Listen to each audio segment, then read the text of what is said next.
Hello, darlings, and welcome to Bestfriend Bootcamp, the Heritage Month edition. Where's your hat?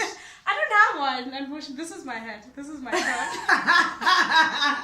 Your hair is your crown. My hair is my crown, girl. I love your hat. Tell us about it. I am Queen Nandi.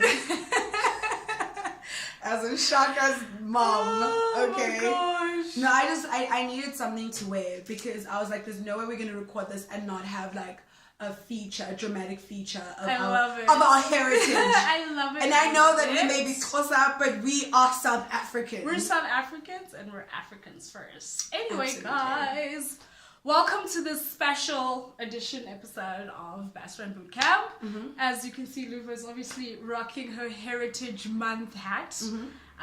We're actually celebrating Heritage Day tomorrow. Yes, in South Africa. Yes. So that's that. Let's take a recap of what we did in the week. Yes. This past week. That was very litty. Yeah, as always. I don't know, do you want to like run down like your highs and your lows of the week? Okay, let me tell you, I literally did boot camp twice. I did not run because the previous week I pushed myself so much. I ran and did boot camp 5 days out of the 7-day week. Yeah. So my body was actually really sore and I even pinched a muscle on my back. So for me, that was really like I was in so much pain. And I realized that, you know what, actually, I wasn't feeling it. Yeah. I actually just was not feeling it. And you know me, like I'm very vocal when I'm feeling some type of way. Like I had a funk and I was like, I don't want to do this. I had to rub her muscles. By the way. Right, she pulled a muscle. And rub her down. Dude, it was so bad. Like I literally had patches on my back. But I think it was a mental battle week for me. Like it was a mental battle week because it takes a lot to try and have everything together. It takes a lot to try and work and, you know, and particularly for me, because now we're going into Q4 at work and so like we're preparing for that. Like there was a lot of pressure and there's still going to be more pressure to come. And you're trying to balance out your life. So you try to go to boot camp. When you get home, you try to pre-pack meals. Yeah. Like sometimes it gets a bit overwhelming. No, I agree. And I had anxiety. I literally just had like anxiety and I was like, I'm overwhelmed. I'm actually just overwhelmed with the amount of things that I have to complete in one day and, you know, still be...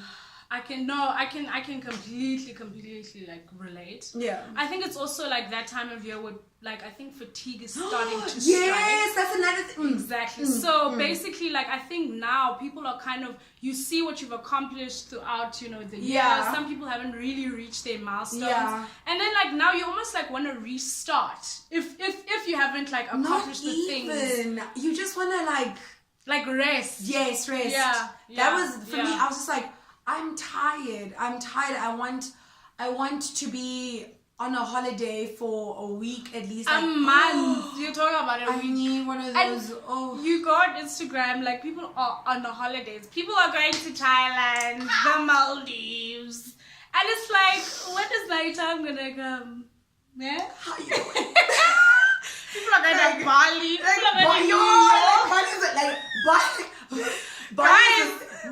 Like I even know the locations now. Bali. Like I look at people's pictures and I'm like, I can't even like Bali.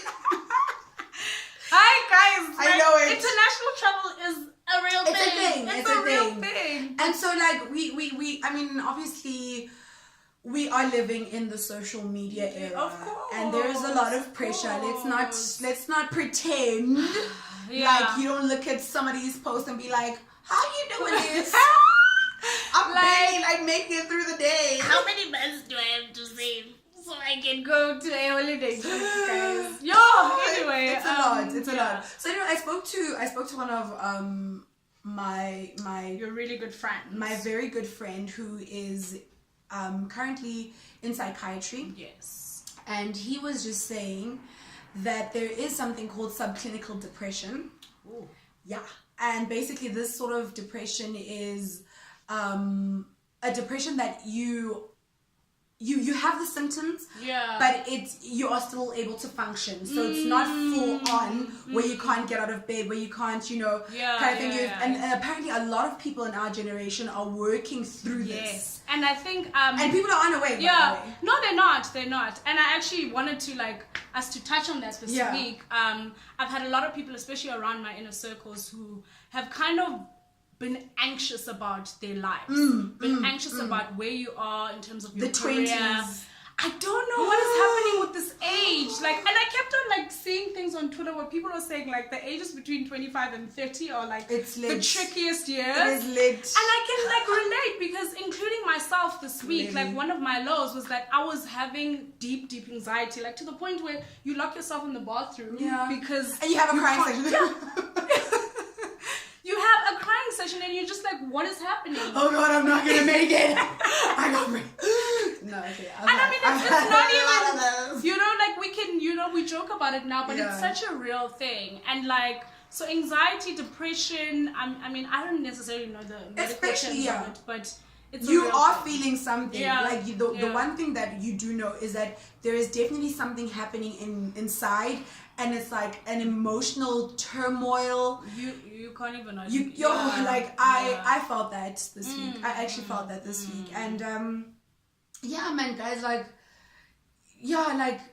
think for me, this depression thing, and I think that's why we started Bestfriend Bootcamp to begin with, because more than us trying to reach a level of physical, strength, we want to get to a place where we can identify our mental battles and issues and say, okay, this is what's happening right now mentally, and this is how you can constantly fight against the beast, And I mean, your physical fitness is intrinsically linked to your mental fitness, because being able to get up every single day and actually do stuff that is productive requires a lot of mental energy. So you have to if you don't take care of that, then you won't be able to actually reach your physical milestones. And this is what I'm always saying, but there are going to be days when you're going to have to be your biggest cheerleader. Exactly. And then when I say that, I mean you will have to mentally tell yourself, okay, get out of bed now. Yeah. Okay, do this now. Okay. And it reminds me of Monday, because on Monday when we did our boot camp, it was a mental battle because our bodies hurt. And when you just don't want to be somewhere and you don't want to do what you're doing, but I think that's where the mental aspect comes in, because at least you tell yourself, you know what, this is going to be worth it. And isn't it crazy how even though we are physically there for each other, you can't do my burpees for me, I can't do your push-ups. It's always going to be a you thing. It's going to be an individual thing, guys. I mean, you can have as much support as you want, but the reality is that your mind has to be strong to get you to the finish line. Yes. And I think also it's quite important to speak about these things in the Black community. We come from Black families, and things like depression, things like anxiety, it's not something that we talk about, and things that are acknowledged, because work pressures are a thing. Just your normal societal pressures are a thing. We need to. I mean, I always say how is it that we have to have everything under control? Your afro needs to be popping. Your body needs to be banging. You have to have money. You have to be traveling. You have and it's just I can't give up. Actually, I can't give up. Let us make a pledge right now to fucking stay in our lanes. Going back to episode 1. It's a lie. So, I mean, at least we're doing good so far. It's September. Yes. 3 more months to the year. Yes. Are we gonna close it up with a bang? We definitely will, and especially with our event that's coming up, our Bestfriend Bootcamp hike, which is happening in 2 weeks. Yes. So it's happening 11 days to be exact. Yes. It's happening on the 6th of October. I'm so excited. We're gonna have printed t-shirts. Oh yeah! Merchandising, baby. If you want Bestfriend Bootcamp t-shirts, we'll hook you up. Yeah. I'm excited about that. I'm really excited. Bestfriend Bootcamp, going back to the beginning, it's gonna be something bigger. Than us just talking about stuff on camera. We are gonna touch so many people's lives. And that's what we want to do. It's gonna be amazing. Young kids are gonna we're gonna do so so much. What are you laughing at? No, I'm like just laughing at the excitement of it all. Right? Yes. I can't wait. I actually can't wait to take Bestfriend Bootcamp to the Eastern Cape. Yes, definitely. One day is one day. So guys. if you want to join us, it's going to be happening at the Walter Sisulu Botanical Gardens on the Saturday. So just hit us up on our social media pages. Bestfriend Bootcamp 1 on Instagram. Yes. And Facebook? Bestfriend Bootcamp. Perfect. Yep. We've got social media pages now as well. Yes, and Instagram. Yeah. Well, social. Well, Facebook and Instagram. Facebook, Instagram, everything. YouTube. Everywhere. Yeah, infiltrating. Anyway, guys, thank you so much for joining us. And any last words? Maybe we should do a part 2 of this. I don't feel like we covered like it. No, holistically. We definitely will. I think we'll delve into like the terms. Deeper. Yes. Yes, let's maybe like start researching on, the terms and actually, get a medical professional to help us. That would be perfect. That would be great. We'll have our first guest. Well, there you have it. There you have it, guys. But we will confirm when our medical guest will come. Cool. Have a lovely one, guys. Enjoy. Have an amazing long weekend if you're in South Africa.